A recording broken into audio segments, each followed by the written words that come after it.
If I could quantify what being a kid in a candy store would look like, it would look like this. Except it would be a big kid spending some cash and no mommy or daddy to put limits on what I'm about to dig or find. Only me, my hobby, and 225 tables of digging through toys, comics, games, and whatever my heart desires.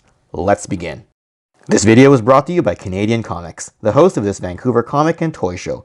Visit CanadianComics.net for all information about this collector's show, as well as information about their business in buying and selling comic runs and key issues dating all the way back to the Golden Age. The link is in the description below. When I last visited this event in the fall of 2021, I was met with very positive responses as people enjoyed being taken for a quick overview and guided tour of this show. So with regards to this show overall, I thought I'd take a moment and discuss its history. While Canadian Comics founded this event in mid-2014, it hasn't always taken place at this large 22,000 square foot P&D forum. The original event started several minutes up the road at the Croatian Cultural Center, beginning as an event with a few dozen tables before filling up the main auditorium capacity to 100 tables. A 2017 expansion led to a second room, thus growing the show to about 140 tables, and a further expansion yielded a total table count of 175 tables before the event moved to the aforementioned 225 table capacity venue. The event continues to grow, and at the time of my fall 2021 video tour of this show, the attendee count was well over 2,000 people, and that doesn't even include vendors and event staff. A quick look at the floors today, and I would imagine that the attendee count is about the same. As expected, the lineup goes as far as the eye can see, which is a testament to the excitement that has been built up between our fellow collectors between shows. Many vendors are local, while some have traveled several hours to get here, some even crossing the water via the ferry from Vancouver Island to the mainland where we are today. I did set up here with some friends, and here's an extended walkabout of the 24-foot setup that we put together that includes a range of toys across various media properties that I happen to like. And once again, I'm side by side with my good friends at Cherry Bomb Toys, the usual heart and soul shop of Victoria, BC, who was among the vendors who crossed the water to get here and show their amazing vintage and modern display setup. I'm also back to back with my good friends at ages 3 and up, who are pretty much the go-to place in my area for Transformers toys, Transformers third-party product, and other merchandise. I have to admit, it's fun having this large U-shaped section with friends who I enjoy hanging out with at the show. Here's a wide panoramic view from the booth to give an idea for the scale and scope of what this event has to offer. And no matter how many times I've been here, the adrenaline and excitement is all the same. You can circle the floor several times over several hours and still miss out on a lot of things. Even a full day at this event leaves a collector going home wondering if they got through everything that this show has to offer. Now here's something you don't see every day. An out-of-stock Marvel Legends HasLab Sentinel here at the Cherry Bomb Toys booth. And yet another one over here at Marcelo Metare's booth that also includes some of the concept work that Marcelo did. And while I have known Marcelo a good number of years, I never did actually take a selfie with him. So here's me with him, as I'm a fan of the work that he has done for Transformers comics, Transformers box art, and toy design. The comic book selection is quite broad-ranging as well. You can dig through rows upon rows of singles, trade paperbacks, or key story runs. CGC graded issues are also here aplenty, so if you've got that key issue that you want to see slabbed and in graded condition, it just might be here somewhere in the endless rows of tables. There's also quite the selection of video games and video game consoles, both old and new. The Artist and Creator Alley is here at the back end of the forum, near the concession stand, and here's a closer look at Marcelo's Transformers artwork.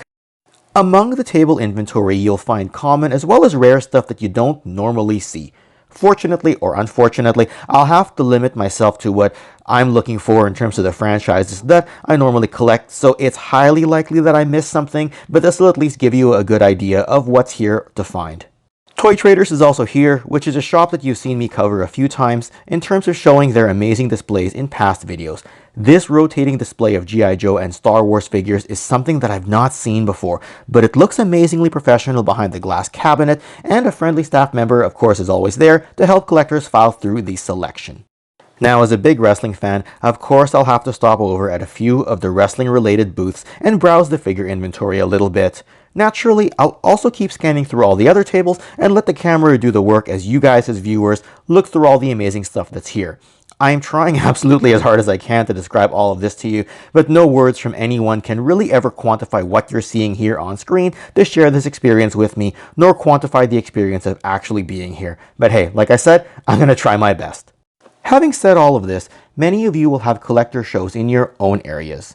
Some may be a bit different and be convention style, with panels and other activities, and be very heavy on cosplay. Some may be very similar to this and be more of a collector shopping spree type of thing, with cosplay being done somewhat sparingly. Many others may be smaller than this, but provide a similar enough experience, while some large metropolitan areas may even have collector-based events that are larger than this. Either way, let me know in the comments section if you guys frequent something like this, wherever your local area happens to be. Of course, I did do a little bit of shopping myself, so what did I find?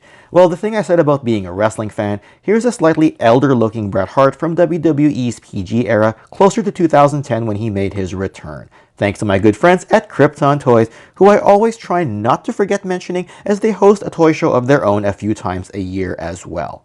I've also got this gem of a rare find for you Transformers fans, a Diaclone Tiger Track with the Diaclone driver from Cherry Bomb Toys. At first, I wasn't expecting to see this, nor was I mentally prepped when it popped up, but I also realized that it would be a long time, if ever again, before I see one in person, and there was no way I was going to let this pass me by.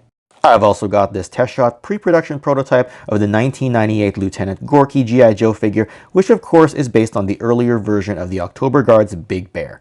Not often did you find something like this at any show, so why not buy it up and add it to the shelves at home? Anyhow, I know I've missed more than a few tables, but the good folks over at CanadianComics.net will put up a wide selection of photos on their site, so head over there and have a look. Yes, I have some friends who set up here and I didn't manage to capture photos of their booths, so I do apologize for that. It's a lot to try to catch everyone, but just know that I had fun with all of you who were there, and I'll continue to have fun sharing this with those of you who weren't but can appreciate what the toy shows are like. Shout out to the Patreon supporters of this channel, whose names can be found in the description below, and head over to patreon.com/toyconnections if you're in a position to help this channel grow. Okay everyone, that's it for this round of the Vancouver Comic and Toy Show. Don't forget to tell me in the comments section what shows or events that you guys attend in your local area. Otherwise, I'll see you again next time. Take care.